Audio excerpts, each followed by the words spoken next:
Hello, welcome to my channel and my new video. আজকে নিয়ে এসেছি এই শীতে খুবই কমন প্রবলেম, পা ফাটা বা গোড়ালি ফাটা। এই প্রবলেমটা কী করে দূর করব, আর পুরো শীতে আপনাদের পা কী করে নরম সফট থাকবে, সেইটাই আজকে এই ভিডিওতে আমি এই রেমেডিটা দেখিয়ে দেবো। শীতে পা ফাটার অনেক কারণ থাকে, যেমনি ডিহাইড্রেশন, অতিরিক্ত শীত, মোজা না পরা, পায়ের কেয়ার না করা, ঠিক করে ময়শ্চারাইজ না করা, যার ফলে পা এরকম বিচ্ছিরি হয়ে যায়। পাকে এইরকম বিচ্ছিরি ফেটে যাওয়ার থেকে একদম সুন্দর করে নেবার জন্যে কি কি করতে হবে চলুন আজকে আমরা দেখে নিই। প্রথমেই আমাদের পাটাকে আগে আমি দেখাবো পরিষ্কার করতে হবে। তো আমি এখানে নিয়ে নিয়েছি গরম জল, খুবই হালকা গরম জল, যাতে আমি পাটা ডুবিয়ে রাখতে পারি। আর নিয়ে নেবো শ্যাম্পু।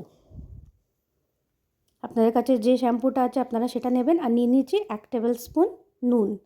নিয়ে এর মধ্যে আমি পাটাকে ডুবিয়ে দেবো। পাটাকে ডুবিয়ে আমি 5 মিনিট রেখে দেবো। 5 মিনিট পর আমি পাটাকে ভেজাবো, তুলে আর একটু ঘষে নেবো পাটা গোড়ালিটা চারদিকে। 5-10 মিনিট ভিজিয়ে রাখলে পায়ের ময়লাগুলো, ফাটা জায়গাগুলো নরম হয়ে গিয়ে এগুলো ঘষলে উঠে আসে। এই যে স্ক্রাবার দিয়ে ঘষে নিচ্ছি আমি ভালো করে চারদিকে পায়ের।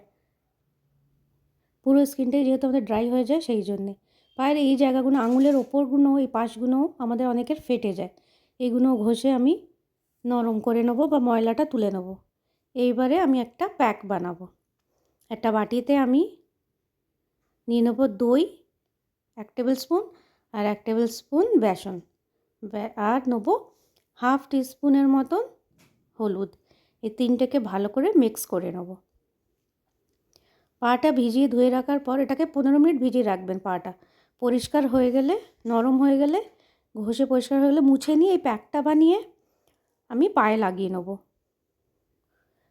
এই প্যাকটা লাগিয়ে আমি 15 মিনিট রেখে দেবো। প্যাকটা আমি পুরো পায়েতে লাগিয়ে নেব। পায়ের তলায় লাগিয়ে পুরো গোড়ালি, হিল, অ্যাঙ্কেল যতটা আছে পায়ে কভার করে নেব। তা পুরো পাটাই পরিষ্কার হয়ে যাবে।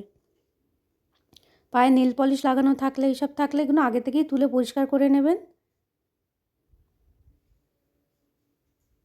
পুরো পায়ে লাগিয়ে নিলাম। এটা লাগিয়ে 10-15 মিনিট রাখবেন। রাখার পরে ওই গরম জলটাতেই পাটাকে ধুয়ে পরিষ্কার করে নেবেন। এই পাটাকে পরিষ্কার করে নিয়ে ভালো করে মুছে পরিষ্কার করে নেবেন। এরপরে বানাবো একটা পায়ে লাগাবার জন্য লোশন। এটা খুবই কমন লোশন। শীতকালে আপনারা এটা ইউজ করলে ফুল বডিতে এই লোশনটা লাগালে খুবই লাভ হবে। কনুই ফাটা, ফুল ফেস, এই ফাটা ড্রাই হয়ে যাওয়া শীতকালে এগুলোও কমিয়ে দেয়। যে লোশনটা এবারে বানাবো, এটা খুবই একটা কমন লোশন হচ্ছে। এখানে নিয়ে নেবো আমি গ্লিসারিন।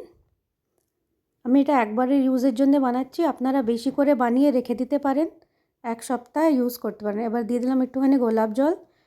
আমি সব হাফ টিস্পুন করে নিয়েছি, আর ফোঁটা লেবুর রস দেবো। এটাকে ভালো করে মিক্স করে নেব।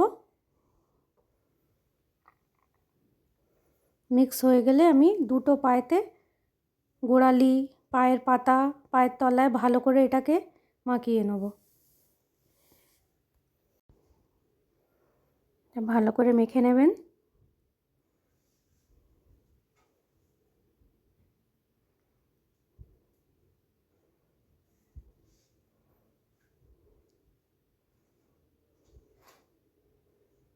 আমি গোড়ালিতে দেখাচ্ছি, পুরো পায়ের নখের চারধারে ভালো করে আঙুলগুলোতে, আঙুলের ফাঁকে ভালো করে সব জায়গায় লাগিয়ে নেবেন।